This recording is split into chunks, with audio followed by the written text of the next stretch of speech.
Hey everyone, welcome back to our channel. నేను మీ మహాలక్ష్మి. ఈరోజు నేను మీ ముందరికి పాలక్ కార్న్ పులావ్ ఎలా చేయాలో చూపిస్తాను. ఆ చూపించిన మసాలావి అవి వేసేసుకొని ఆయిల్లో వేపుకోండి. కొంచెం వేపాక ఒక ఆనియన్, పెద్ద సైజు ఆనియన్ తీసుకొని సన్నగా కట్ చేసుకోకుండా పొడుగ్గా కట్ చేసి పెట్టుకోండి. తర్వాత మీ కారానికి తగ్గట్టు ఎన్ని పచ్చిమిరకాయలు కావాలో అన్ని పచ్చిమిరకాయలు తీసుకోండి. నేనైతే ఒకటే తీసుకుంటున్నాను. తర్వాత అల్లం వెల్లుల్లి పేస్ట్ కూడా వేసేసేయండి. వేసేసాక బాగా పచ్చివాసన పోయేదాకా ఫ్రై చేసుకోండి. ఆనియన్స్ గోల్డెన్ బ్రౌన్ రావాలి. ఆ తర్వాత కొత్తిమీర, పుదీనా అది కూడా మంచిగా వేపుకోండి. బాగా ఫ్రై అయిపోయినాక ఇప్పుడు మన మెయిన్ ఇంగ్రీడియంట్స్ స్వీట్ కార్న్ వేసుకోండి. ఫస్ట్ నేను ఒక కప్పు తీసుకున్నాను స్వీట్ కార్న్ కూడా తీసుకొని బాగా ఫ్రై చేయండి. నేను దీనికి నా 3 పిడికిళ్ళ పాలకూర తీసుకున్నాను. ఈ పాలకూర కూడా బాగా వేపుకోండి. పచ్చివాసన, ఆ రా స్మెల్ ఉంటుంది కదా పాలకూరలో, అదంతా పోయేదాకా బాగా వేపుకోండి. దాని నుంచి వాటర్ కూడా వస్తాయి. ఆ వాటర్ కూడా కొంచెం ఇనికేటట్టు చూసుకోండి. పాలకూర ఇట్లా ఫ్రై చేసేటప్పుడు మూత మాత్రం పెట్టకండి. ఇలా మంచిగా వేపుకోండి ఆ పచ్చివాసన పోయేదాకా. నాకు ఇంకా కొంచెం నీళ్ళున్నాయి. నేను ఇంకా ఎసరు పెట్టేస్తున్నాను.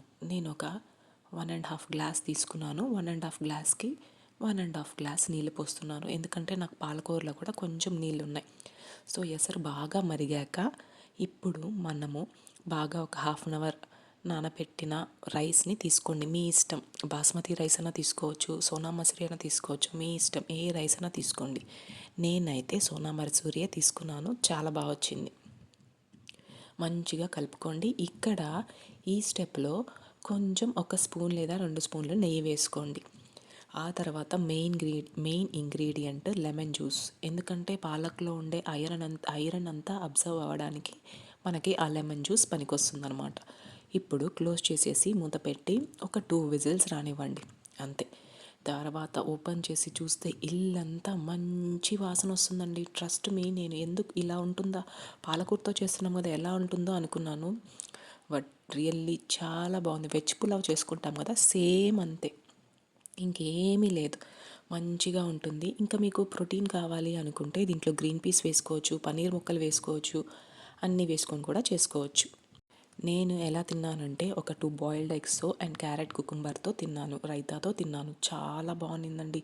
ట్రస్ట్ మీ, ఒక్కసారి ట్రై చేసి నాకు ఎలా ఉందో కమెంట్ సెక్షన్లో కమెంట్ చేయండి. ప్లీజ్ ఇగ్నోర్ మై వాయిస్, కొంచెం బాగాలేదు అందుకే ఇలా మాట్లాడుతున్నాను, ఏమనుకో.